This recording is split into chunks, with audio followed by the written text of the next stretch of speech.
Hello. This time live from India, Mumbai, and we have the lovely Jeena Earthiva here in our coffee break today. So, Jeena, Do you want me to introduce myself? yes, of course, if you can. Okay, first of all, hello everyone. Thank you so much for watching. I'm so excited to be here with Jim on our first live together, especially that we're in the same physical space in Mumbai. So, my background is in music. I create music for well-being, for internal transformation, for growth, for personal growth, professional growth.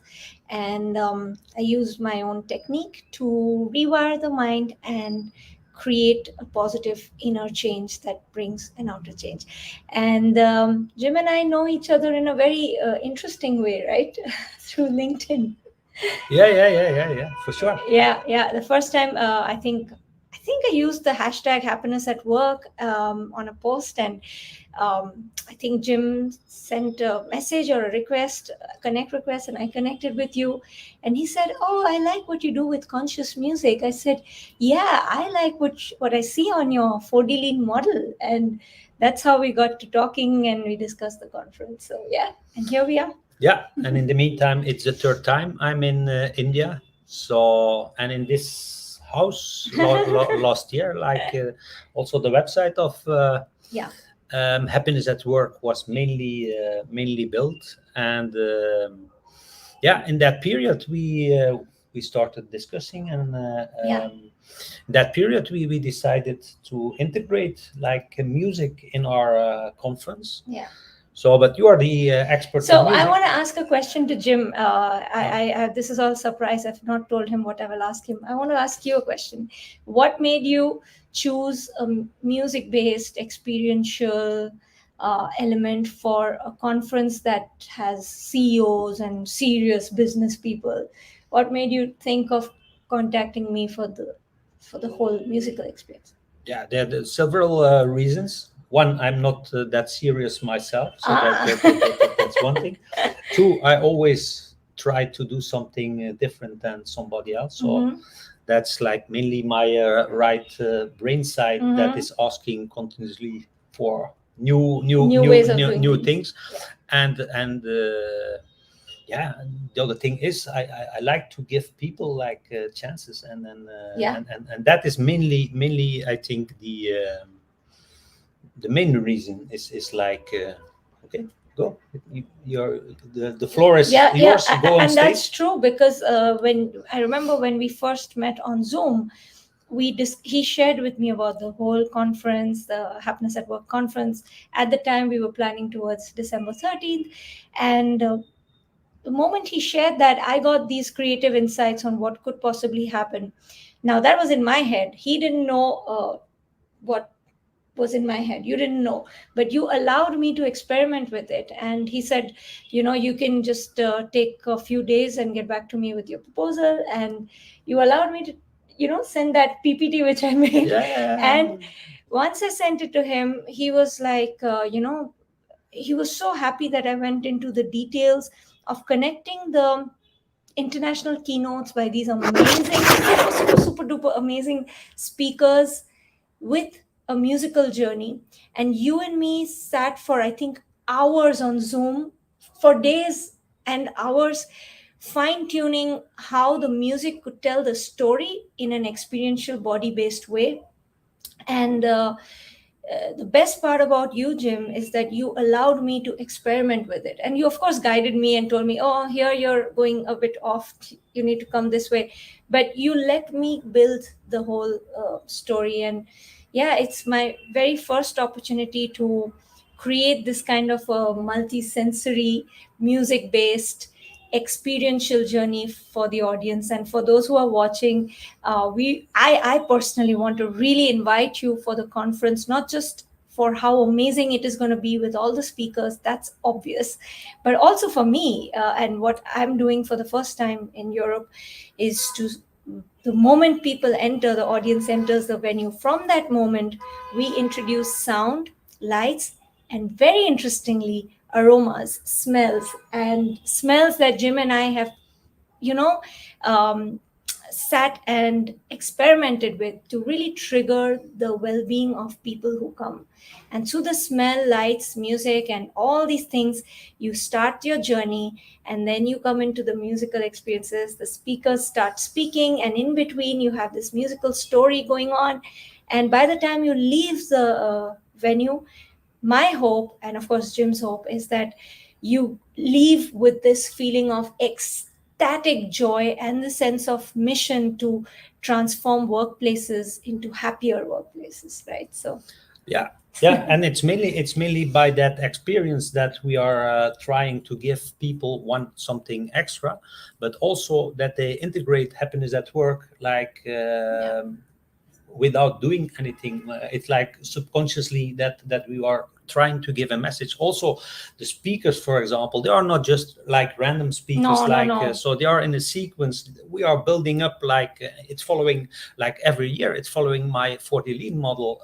So it's going from like innovation, autonomy, towards connection, Heart, yeah, heart, yeah, culture of belonging, yeah, until then the absolutely, purpose. And so that is important. Now, in the meantime, I did, of course, some checks here in India, and when I see the difference of yeah, happiness, or let's call it unhappiness in oh yeah, yeah, India, there's a big difference. yeah, Can you explain, because I think our people watching, they are mainly in Europe. Can you yeah. explain a little bit, like The Indian scenario? yes, Yeah.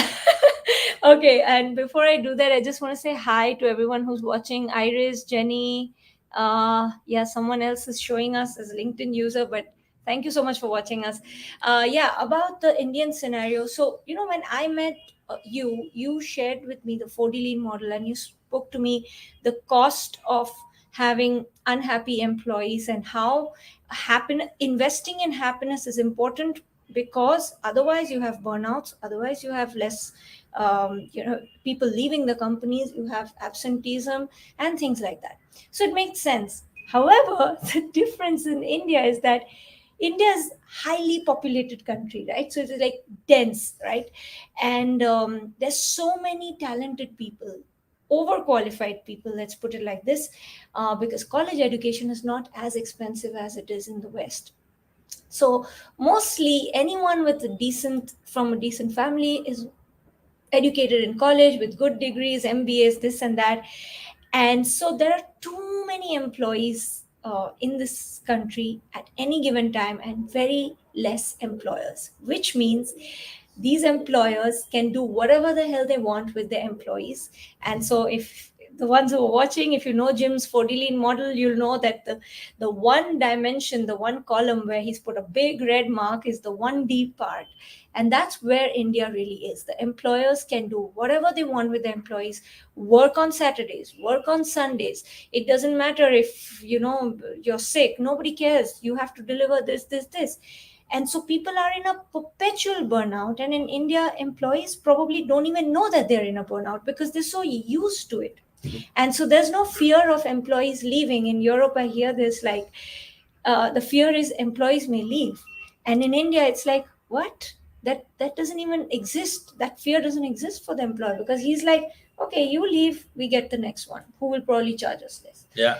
So, Yeah, what strikes me every time I arrive in the airport is like mainly the women seem oh yeah, unhappy that's here. another one. So it's like a little bit like the caste system, and Yeah. and the old masculine dominance, just like pressing these women. Absolutely. And these women, Indian women, the young lot, are so dynamic. They're so capable. But I think employers really need to hear the message you're bringing through Happiness at Work, about what they're losing. All the talent, all the capabilities, all the efficiency is just going down the drain, because you're just pressurizing them and squeezing. Yeah. So when we talk about happiness at work, for me, happiness at work, the definition of happiness at work mainly is like, what is the gap between the needs of the employee and what the employer can bring. Right. Like in each relation, it's like it's the same. When the gap between what they need and that changes over time is not met by the other side, then you get like a divorce. And that is what is going on in Europe. So what you see is like you have to know, like millennials they want to be like autonomous. Correct. Gen Z, it's even one step further. They want like freedom. They want to like ideally determine when they come to work and when they but they don't have a problem, for example, to have a meeting on Sunday morning when they can be on the beach on let's say they don't care about those Tuesday. things. So it's not and easy. They also want a better world. Yeah. They want to do things, they want to work for companies that do something for society. But tell me something, in your model and in your scan, you can really measure the gaps, right? Yeah. So when you measured the gaps in the Indian context, I'm sorry, I'm bringing up India too many times because we're sitting in Mumbai. So I remember Jim taking the scans of some employees, and you asked them to scan for themselves as well as for the organization. What did you notice? It's terrible. It's just terrible. I was really shocked. Like what I saw. It's like what we saw in let's say 100 years ago in Europe. It's terrible. So what you see is the perception of the people in the company. So the employees, they are thinking, or nothing happens in this company, or we just have to shut up. That's the main, like, you mean the employees, right? The employees, they are like they don't have any say. So they are like happy. No, they are not happy to be in the company, but they are happy to earn some money and to have a job. And therefore they are like kind of a slave to the dominant boss. So that is not acceptable. And everybody is interested in money, right? For sure, these rich Indians. So when they should be aware of what it costs to have like unhappy employees, then they might start thinking about changing something. There you have good companies like Tata in They've India. brought so much of change. And in fact, I remember we shot the video of Happiness at Work India chapter last time when you were here. So that was interesting because we were shooting this and Jim was talking about all the important points also from the Indian's perspective. And he said something, and I will remember it. It rings in my ears. And if anyone's watching, maybe we can post the link to that India chapter video. You guys should watch it. He says exactly this, that if you understand the language of money, then let me speak in that language. You are losing. There's a cost to having these unhappy employees in your company. And if they continue to be unhappy, you're just continuously losing that much profit or that much value from your employees. And I want to say this loud and clear. If there are any Indian business owners here, let's make that shift. And Jim is here to guide us with, especially with your scan. It's like an eye opener. Like, you don't want to see the truth, but here is the truth. You can't avoid it. Sometimes it's shocking, but the scan is just the beginning. It's like beginning of awareness, and that is one of the problems. Is like there's like so much to find on the internet. Like when you are looking for trainings, it's like a jungle, and I wanted to structure it. So therefore we created the match model, what is apart from the conference. It's also like a movement. This is part of the movement. Like, okay, we are talking about happiness at work. We have webinars, etc. I'm building here in India. On Friday we will meet the guy. We are building the academy. So that means there will be like a compilation of trainings to guide companies to go to the next step. Right. And from what I know of the academy that we're creating, the first step is the scan and for the awareness, but then it doesn't end there, because you have a whole structure of taking people from wherever they are to wherever they want to go. And it's very beautiful. The structure is based on 4D Lean, and it covers areas like mindset, leadership, culture, all those points that are hot topics right now, and of course well-being in that structure. And so any company that chooses to go through the scan and enter the academy, they can take trainings that they want, right? They can cherry pick. Yeah, sure. Right. Yeah. Yeah. Now what mainly, yeah, what I see mainly is, every week I get the comments of, we have a call center that is calling like Right. companies, Right. like to For the tell them, conference. yeah, Yeah. to inform them that we have a conference. Yeah. It's like the conference, it's crazy. Yeah. Nobody at this time in the world, nobody in the world is doing what we are doing, Yeah. with the conference. Nobody. Yeah. Just Absolutely. just Absolutely. And on that note, I want to say something to our audience. I was in Belgium. When did I come? I think I went in November. Yeah, Yes. November, to prepare for the conference experience that we just talked about.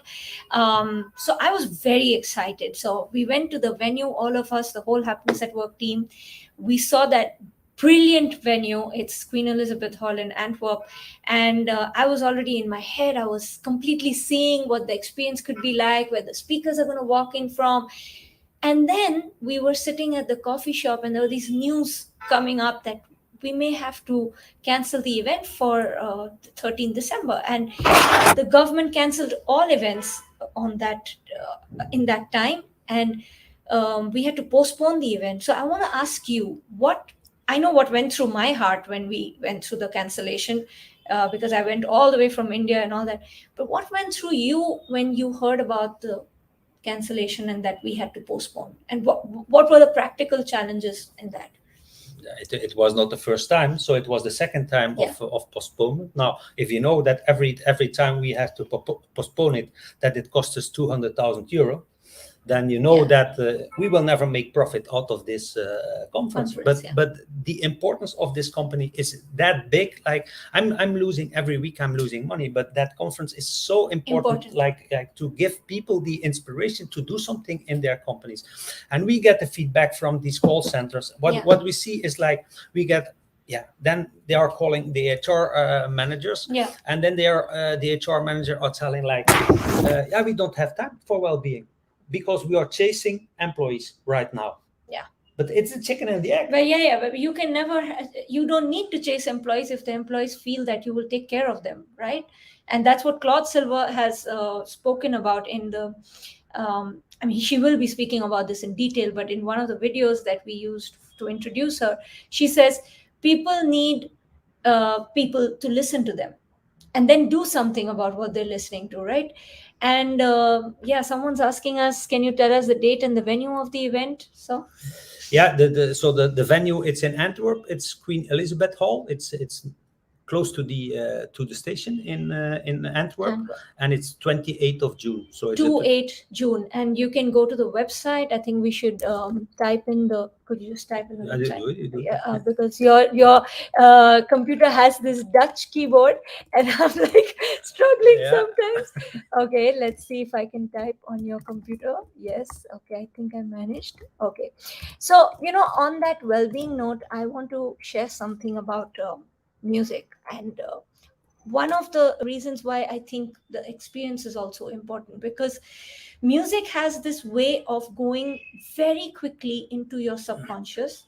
Now the thing is, you can choose any kind of music. You can choose aggressive music, you can choose calming music, but when you choose music consciously, knowing that it can affect you to a very deep level, we call that conscious music. And when we use it in a certain way, in a certain technique, what we can do with music, just sitting here, you're working with your laptop, or you're at your office, or you're working from your bed, we can just increase your focus. Your productivity is a very overused word, but the point is, you will be so focused that you don't even have to think about productivity. You will operate at your peak level. And your stress levels, which means the nervous system that is always like, I have to do so much, that just stays calm, but not so calm that you go into sleep mode. You just get excited about the work, but not stressed. So I want to, really bring this awareness to employers that they can use music to very quickly help employees and themselves.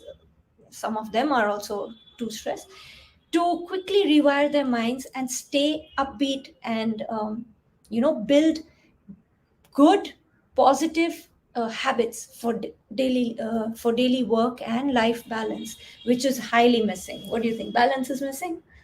Yeah, that for sure. It's important balance between doing and being, balance between masculine and feminine, Yeah. and so on. That is one of the reasons why we want to integrate it in the conference, that these CEOs, that these HR managers Yeah. are like really experiencing it, Yeah. and that it's not just, oh, that's another trick. Yeah. Okay, if they don't like it, then they don't They like didn't it. like it. But you know, I must say, Jim has taken, let's say, kind of like a semi risk, because some of the business people, they're always like, oh, we don't want all this experiential meditation. Though we're not doing meditation, we're doing something much more engaging and empowering and fun. Still, it involves music and it involves the being state. But without that being state, I don't think we can really perform. And my determination is that I want, say, for someone like Ricardo Semler, who's our first speaker of the conference, and I'm a big fan.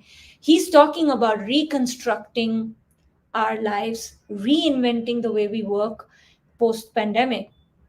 But once he finishes speaking, we have to make sure that we remember his message and we experience his message, not just hear his message, because then we'll forget.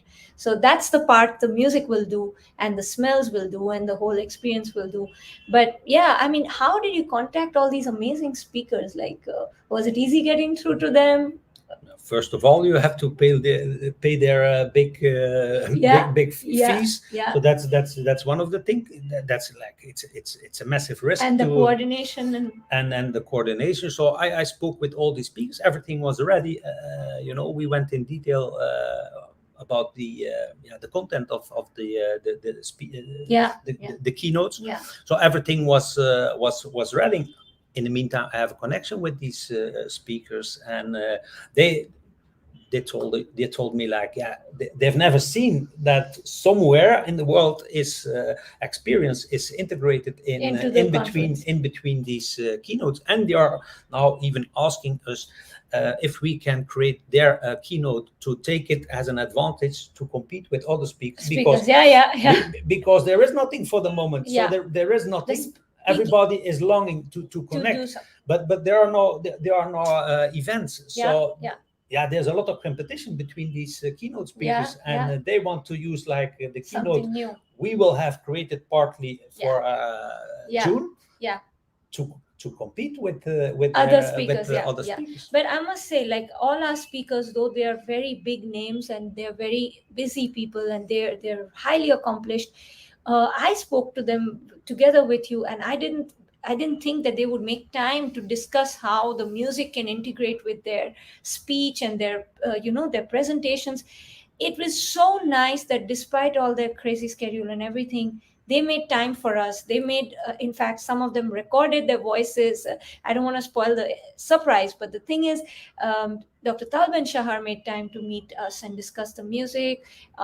Shane Snow did the same, and everybody is really supporting the conference. We know Ricardo Semler was planning a big trip around that time when we were going to do it in December. He decided to, go ahead with the 28th June date. And I remember, Jim, you had to call. I was there in Belgium, so I know what you had to do, like call the managers and, wait, because we had to wait for their dates to fix with the venue date. And then, yeah, I just want to tell everyone that this conference, the Happiness at Work conference, is not a conference. It's a conference, but it's way more than that. A mission it's a mission driven event, which is just the starting point of everything else that is coming up. And it's something that's so important that the people involved in it, Jim and the entire team, is really working hard. And yeah, I'm so glad to be part of this, this whirlwind that we are in, to make sure that everything runs smoothly. Yeah, and for me mainly it's like there's a split going on. Like, you have the old way of doing business, and you have the new way of Correct. doing business. And the old way, these people will not be there in the conference. And to be honest, You mean the people who believe in the old ways? Yes, Yeah. yes, and to be honest, I don't want Yeah. them really there. But the group of people that are now already on the conference, like the organizations, the CEOs, the HR managers that I know that are on the conference, it's like really like it's the place to be if Right. you are like. Also, we will invite like a lot of students to get in touch with these organizations. So in the That's war for great. talent, happiness at work will make the difference. And Let's it's let's repeat that. In the war for talent, happiness at work will make the yeah, difference. it's just like that. And some organizations just don't believe it yet, but they will have to So experience what do it. they think? How do they think they will fight for the war for talent? See, the war for talent in India is very different. You have too many people, but at the same time, it's still hard to find the right talent. And I think the right talent, even in a place like India where there's so many qualified people, if I'm really talented, I will not, and I have four offers, I will not go for a company that's not bothered about my well-being. I will just not go. Yeah. So in Europe all the more. So what else do these companies think the talent, the war for talent will depend on? What's their thought process? No, they are just not. They think well-being is a hype, but they will experience it. That it will So just like. so they think these youngsters, these students who will Yeah. enter the workforce will come into their companies just because they're big. Yes, and Okay. and in some companies it will happen, but they will not stay there Of course, of course. because the gap is too big, and you can measure that. So, but Yeah, you can measure that. I love that. Jim, every time we talk about these things, he's like, you can measure it. I'm not just talking. I love I'm that. I'm just now trying to even prove it in a scientific way. So Yeah, yeah, yeah. I'm talking to universities to. Tell everyone about that. Yeah, but our time is Yeah, nearly yeah, gone, yeah. I and think we this is the last thing we can just say. This and is important. um, yeah, we will find a university to match like Yeah, yeah, yeah. the absenteeism, the burnouts, etc. To With the topic of with, happiness. with the gap between employee Wow. and employer. Wow. But That's we amazing. still have one question there, Yes, like yes. how the speakers were chosen. Yeah. So in fact, every year what we do is like we look at where is our audience. So it's like, yeah, again, it's based on my model. Where is the audience? We know in average where the organizations are, and in fact it's meet them where they are. So Yeah. meet them where they are. You don't have to give something to these organizations what they are not ready for. So meet them where you are. So, and that is the start of everything. And then we are looking like, okay, how can we stretch these organizations a little bit towards the new ways of working? Right. And then you have Ricardo Semler. And then I'm looking for like, okay, who is like innovative, who is like promoting hybrid work, who is an expert in agility, Yeah, these yeah, kind of things. yeah. And then you pick a speaker, and then That's then Shane Snow. that is Shane Snow, and then we go into the connection phase, like, and then I wanted, it's like a theater. It's like one of the best Oh, yeah, that musical place is- theaters in Europe. So then we picked Iris Iris Hunt, who will play the piano. Yeah, and she will connect all the hearts of these business people, these HR managers through music. That's amazing. And then we have Claude Silver talking about the culture of belonging, and Dr. Talban Shahar, he's going to take us like right up there with not just the abstract stuff about happiness, but science of happiness. And from what I know from my conversation with him, I think he's going to really talk to us about resilience and how to really fight back and bounce back higher. So the choice of your speakers is superb, and I'm not saying this because I'm involved. I really studied a lot about these speakers, and I learned a lot. And yeah. And again, for the skeptic people, Dr. Talban Shahar, he's the one who sold most trainings in Harvard. Right. So right. he's a Harvard professor, and he will talk about the main pillars of happiness at work, and the impact of each of these pillars. So, in a scientific way, not just woo-woo abstract. No. In a scientific way. And so I think, I'm really excited to go on this journey of creating happiness, in my case through music, and just support you and the whole team in this process. So everyone who's watching, please join us at the conference. Oh, by the way, if you're not in Belgium and if you can't make it to Belgium, then we have the streaming tickets. And for all the people in India, guys, let's just join this conference and let's call up as many CEOs and HR managers we find to get them inspired in to this topic of happiness at work Yeah. through the streaming tickets. And in the next phase, Jeena will create music to promote like productivity, Yeah. to how to improve focus, how to improve innovation, etc. So Yeah, turning your entire 4D lean model, in fact we're making it based on that. So we're transitioning from the stage of creating trust and respect, going to engagement, going into innovation, going into the heart based connections with your people, and then moving to of course productivity is basic, but also moving into well-being and peace, and even mission and purpose. So I'm building all these conscious music code packs for this slowly with the guidance of Jim, because I don't have a corporate background, but um, I am a very fast and big learner, and I love learning from people who walk the talk, not just talk. And Jim yeah, is one of those people. and we all present it on the plate. You just have to take it. Yeah. You just have to be there, and you will And see. enjoy yourself and have the fruits of this. Yeah, Yeah, but the conference will also be a lot of fun. It's not just going to be serious stuff. As you said in the it's beginning, not serious. yeah, it's not serious. I mean, of course, there's a lot of profound knowledge we will get, but in a fun way. So, Yeah, and these are like practical solutions Yeah, of yeah, yeah. the main problems that are now in the corporate world. Right. So Right. thank Yes, you, thank you so very much. much, Jeena, for being Yes, here and yes. having me here in India. India, yes. So I see Take care, you everyone. all next week for the next coffee break. Yes. Thank you. Bye Bye bye. bye. Bye bye.